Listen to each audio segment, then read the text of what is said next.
समाधान।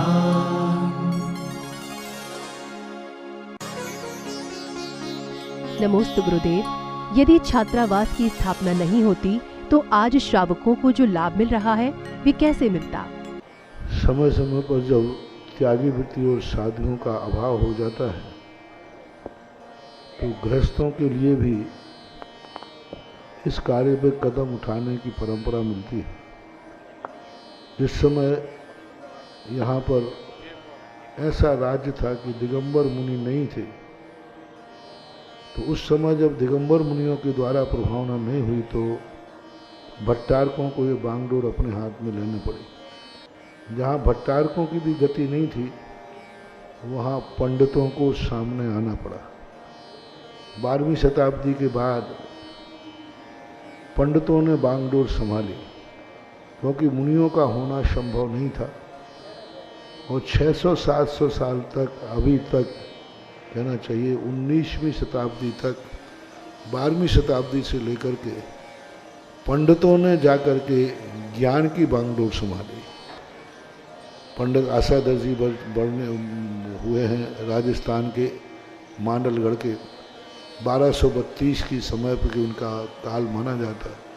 उन्होंने बहुत कार्य किया है। दौलत राम, ध्यानत राय, बनारसी दास आदि बहुत सारे विद्वान हुए। तो विद्वान अभाव में इसी प्रकार से आज वर्तमान में मुनि महाराज हर स्थान पर नहीं जा सकते, उनकी मर्यादा होती है। तो वहाँ जहाँ महाराज नहीं पहुँच पाए वहाँ विद्वानों की अहम भूमिका होती है और उस अहम भूमिका के अनुसार अभी कार्य चल रहा है। बालिकाओं का काल जरूर इतिहास में अभी तक कभी देखने में नहीं आया कि बालिकाएं भी कभी शास्त्री और आचार्य करने वाले कोई हॉस्टल या छात्रावास रहे। बालिकाओं का ये प्रथम प्रयास है। उसका एक जरूर कमी गलती है, क्योंकि बच्चों को पढ़ाने वाले तो बहुत विद्वान हैं। 1200 शताब्दी से 12वीं शताब्दी से विद्वानों की परंपरा चल रही है, लेकिन बालिकाओं को पढ़ाने के लिए कोई विद्वान थे ही नहीं स्त्रियों में। पंडितानी बनी नहीं। पंडितानी बनी तो वो गॉड गिफ्ट में बनी। जैसे आपके यहाँ पुरुष वकील बन जाए तो चौथी बात भी पत्नी हो तो वकीलन बाई कहलाती है। ये गॉड गिफ्ट, अपने आप वकीलन बाई। डॉक्टर साहब की पत्नी को क्या बोलते हैं? डॉक्टर। अब ऐसी पंडितानी तो यहाँ चलेगी नहीं। सारी पंडितानी ऐसी ही हुई है, ओरिजिनल पढ़ाई करने वाले। तो अभी एक जरूर चिंता का विषय है कि बच्चियाँ थोड़ा बहुत पोषण करना तो सीख गई, लेकिन अभी तल स्पर्शी आगम का ज्ञान नहीं है जो बच्चों में है। जैसे आलोक जैसे सिद्धांत विद्या, सिद्धांत का अच्छा ज्ञान है बच्चियों में। अभी उनको सर्वार सिद्धि ग्रंथ आदि पढ़ाए जा रहे हैं। वो पढ़ाने वाले भी जबरदस्ती के पढ़ाने वाले हैं, जो ज्ञान नहीं, उनको ठोस ज्ञान नहीं है। मैंने उन सबको तल स्पर्शी परीक्षा करवा भी ली। वो जो ज्ञान होना चाहिए वो ज्ञान अभी बालिकाओं में, देखो शुरुआत है। अभी शुरुआत में ऐसा ही होता है। हो सकता है 2-5 साल के बाद कोई अच्छा, कोई त्यागी वृत्ति ब्रह्मचारी कोई ऐसे विद्वान मिल जाएं जो विद्वान उनको लिए सिखा सके और उनको अध्ययन करा सकें। बस एक घना तैयार करना है। बस एक पंचवर्षीय योजना तैयार होती फिर तो लाइन लग जाएगी, फिर कोई तैयार नहीं है। लेकिन अभी ठोस ज्ञान का अर्थ होता है पंडित वो कहलाता है जिसके सामने कोई उस विषय संबंधी कोई प्रश्न करे तुरंत जवाब दे। फलाने ग्रंथ में फलाने नंबर पर फलाने स्थान पर यह लिखा है, वो विद्वता कहलाती है। प्रयास चल रहा है, डिस्कशन इस बार काफ़ी हुआ है। अब निर्णय होने की देरी है कि बच्चियों को किस ढंग से अध्ययन कराया जाए, क्योंकि ये अध्ययन का अभाव अभी है, बाकी है। प्रवचन से अकेला मैं खुश होने वाला नहीं हूँ। प्रवचन के बाद जो हमारा ठोस स्वाध्याय ज्ञान है उसकी हमें रक्षा करना है। प्रवचन तो एक होते हैं 10 दिन के लिए, 15 दिन के लिए। खैर देखते हैं क्या प्रयास होता है। नमोस्तु गुरुदेव। घर में यदि कोई प्रतिमाधारी श्रावक हो तो उसके प्रति हमारा क्या कर्तव्य होना चाहिए? कि थोड़े भी धर्म की तरफ झुकाव है थोड़ा भी हम साधु का आशीर्वाद है तो सारी बहुओं को अपने कह देना चाहिए कि आपको जो व्रत लेना हो लो, आपकी अंतिम श्वास तक हम लोगों को जो भी बनेगा आपका व्रत निभाए करेंगे।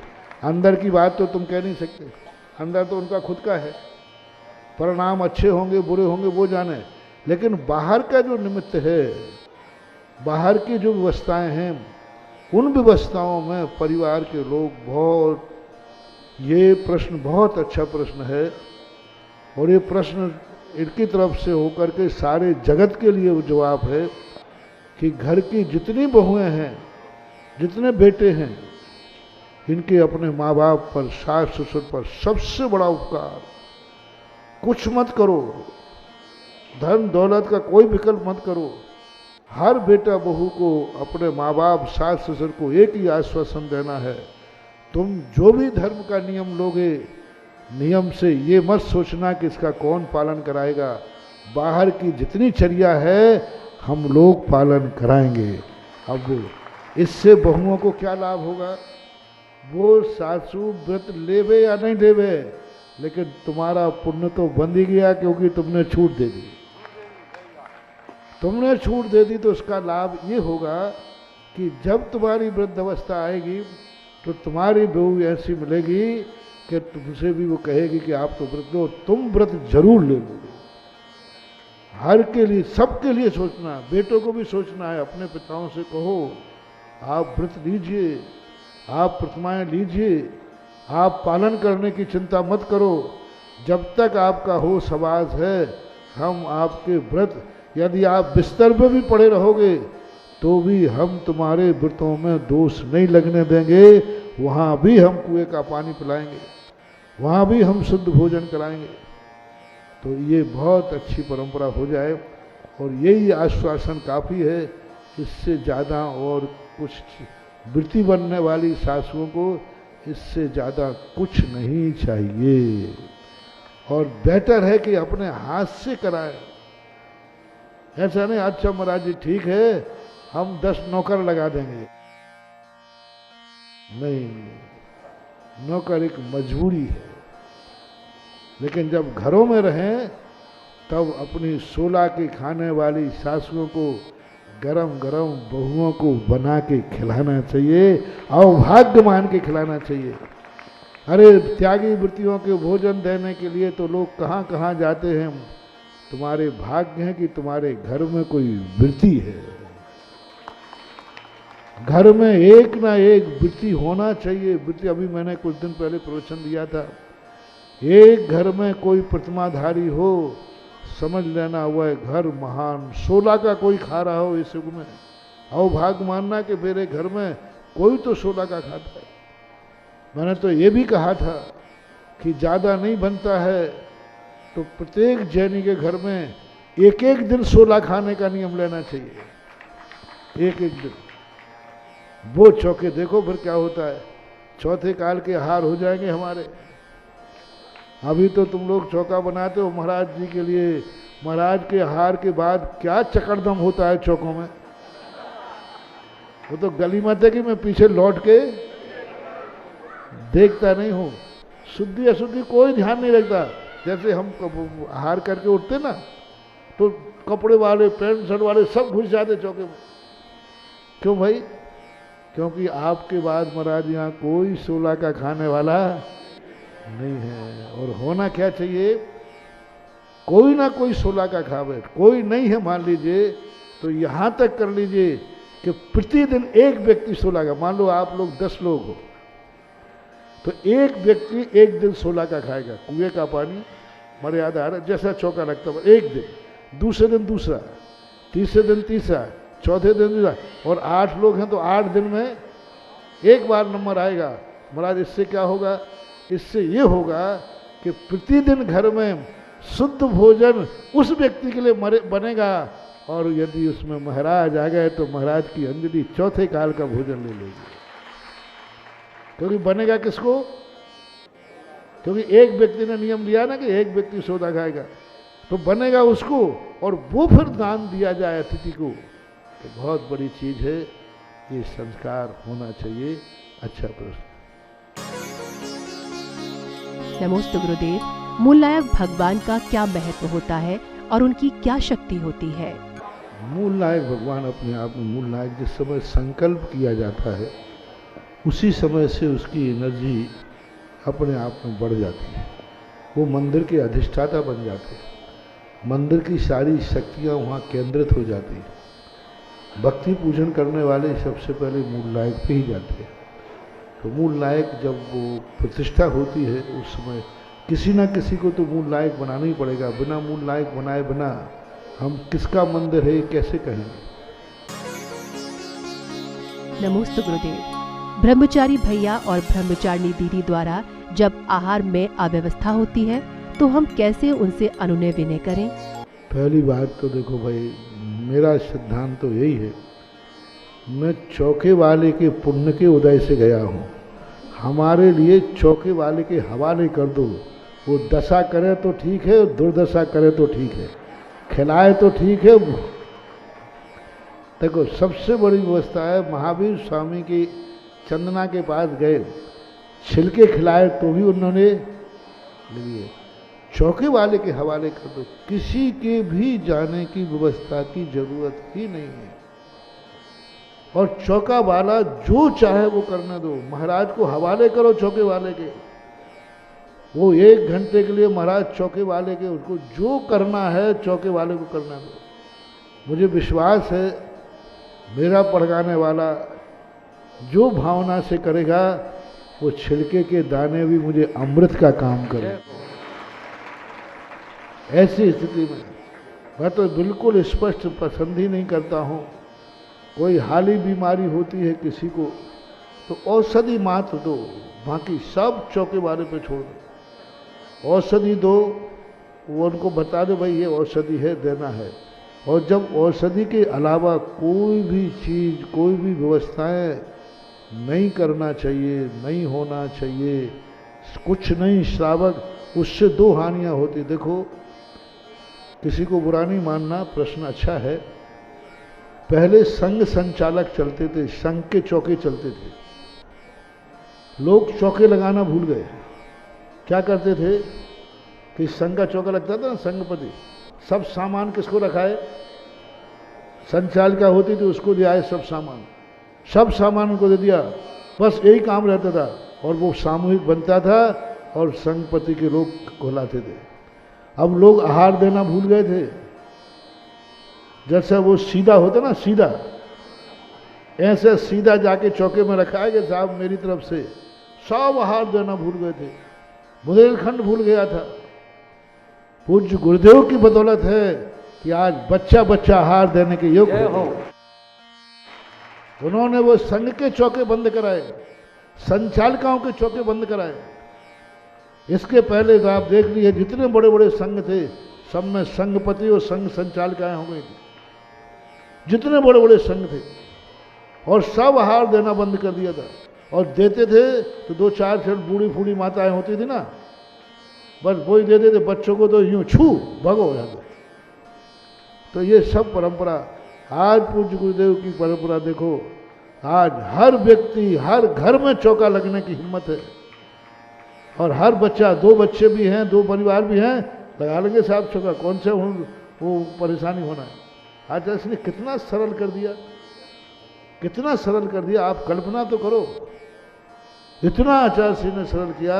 ये मालूम परिणाम किसका है, आचार्य सिंह ने संघ का चौका नहीं बनने दिया, आचार्य सिंह ने आहार के लिए संघ संचालिका नहीं बनने दी। आचार्य सिंह के आहार में कोई भी व्यवस्था ब्रह्मचारी ब्रह्मचारिणी तक भी नहीं जाती थी।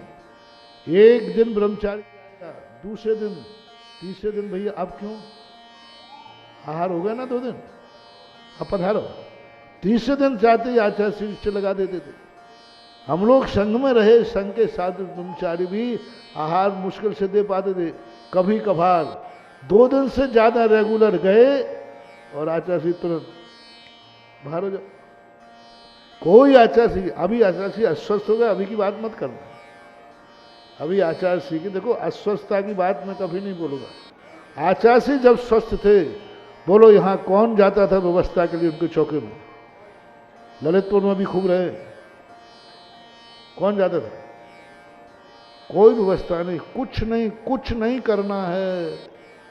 जो चौके में बनाया है, चौके ने बनाया वो देने दो, कुछ नहीं। साधु को 2-3 दिन साधु को कष्ट होगा, फिर साधु भी लाइन में आ जाएगा। तो कहाँ तक व्यवस्था करोगे? हम कहाँ कहाँ घूमते, कहाँ राजस्थान, कहाँ महाराज, कहाँ क्या सब। तो ये सब चीज़ों पर मुझे ना तो व्यायामशाला की ज़रूरत है और ना ही जो लड़के जाते हैं उनकी ज़रूरत है, ना ब्रह्मचारी किसी की ज़रूरत है ही नहीं। इस पर सबसे बढ़िया है चौके वाले के अलावा कोई चौके में न रहे।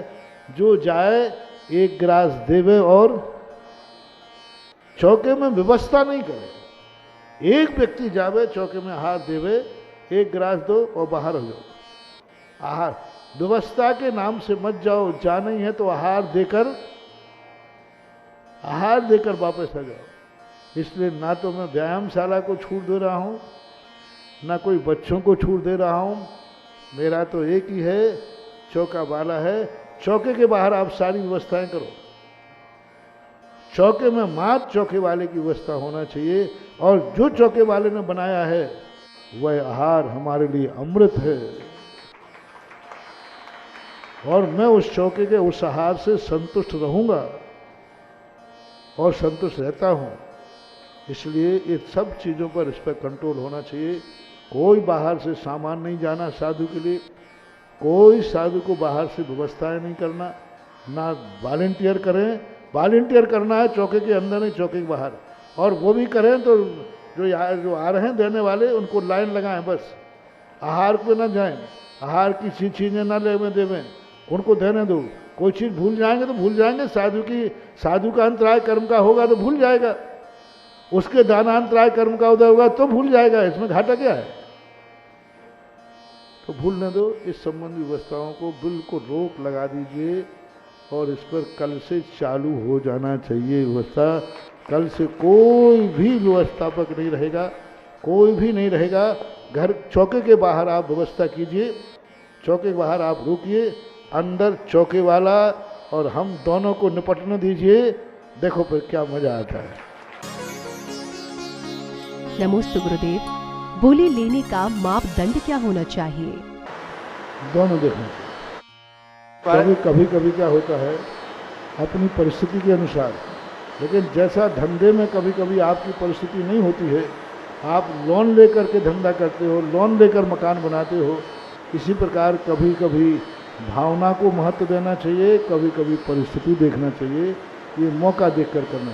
निकट भविष्य में यदि हमारी परिस्थिति अच्छी होने वाली है तो भावना को महत्व दो, और हमें मालूम है कि हमारी परिस्थिति अच्छी होगी ही नहीं तो फिर आप अपनी परिस्थिति को महत्व दीजिए। सुधा समाधान।